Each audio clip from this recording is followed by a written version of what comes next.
collection de photos que j'ai prises il y a une quarantaine d'années, même un peu plus, puisque les premières datent de 1970. Bon, comme tout le monde le sait, je ne suis pas photographe. J'étais plutôt chargé de diriger les maisons de disques, mais j'ai toujours eu un petit fait pour les Stones. Donc de temps en temps, je prenais mon appareil de photo, puis j'allais faire des petites photos comme ça. Et il se trouve que je les ai laissés enfermés dans des tiroirs pendant une quarantaine d'années, et j'en avais presque oublié l'existence. Et c'est au moment où ils ont voulu commémorer le 40e anniversaire d'Exile on Main Street qu'ils m'ont contacté et que je me suis souvenu, ah bah tiens, j'ai peut-être des photos qui vont vous intéresser. Et ils m'en ont acheté 5 ou 6 pour leur documentaire. Et puis là, tout le monde m'a dit, mais t'es con, tu devrais les montrer, c'est quand même pas si mal que ça. Je dis, ah bon, vous croyez? Et je me suis mis à chercher. J'ai retrouvé des photos formidables. J'ai retrouvé tout un rouleau noir et blanc dont j'avais complètement oublié l'existence. Et puis au bout de 3 ans, bah voilà, elles sont exposées et je pense qu'elles ont l'air de plaire à beaucoup de gens et j'en suis ravi.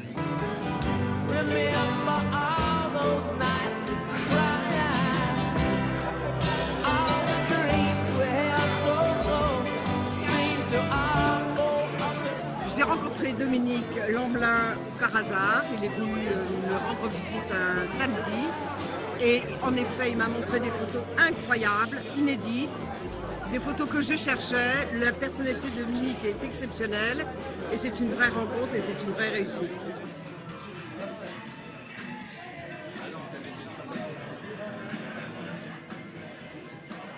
Les Stones, je vais vous dire, les Stones c'est une musique formidable, mais les Stones pour moi c'est la rencontre avec Dominique Lamblin. Et ça c'est plus important que n'importe quoi.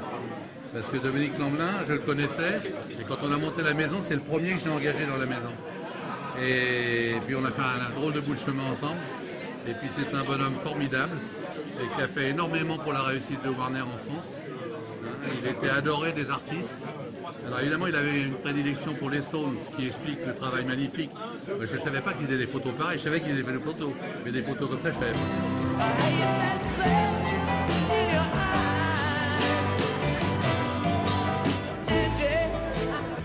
Moi, je suis venu surtout pour voir Dominique, que je n'ai pas vu depuis 30 ans. Donc enfin, une manière de le voir, de le retrouver, et surtout de voir les photos qu'il a faites que je ne connaissais pas.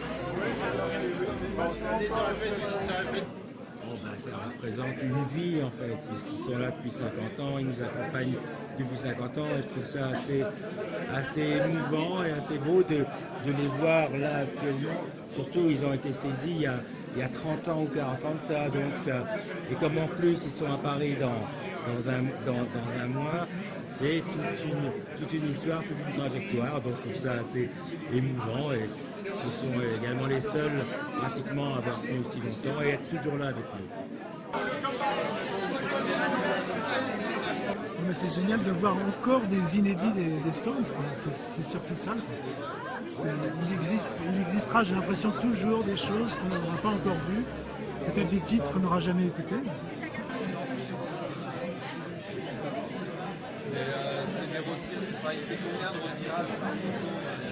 C'est formidable, Dominique, c'est le témoin que tous les autres photographes auraient voulu rêver d'être. Il était avec eux, c'est leur pote, il a pris ses photos, ça a duré 40 ans. D'ailleurs, je suis sûr qu'il continue à en faire. Et donc, c'est un vrai bonheur de voir ça. En plus, sur beaucoup de photos, je peux dire, ah oui, là j'y étais, ah là j'y étais pas. Là, c'était une tournée, on était ensemble. Ça, c'était une tournée, on n'était pas là. Et il a su vraiment capturer, sans un esprit groupie, son amour pour cette musique et pour eux. Donc, c'est un vrai moment de bonheur.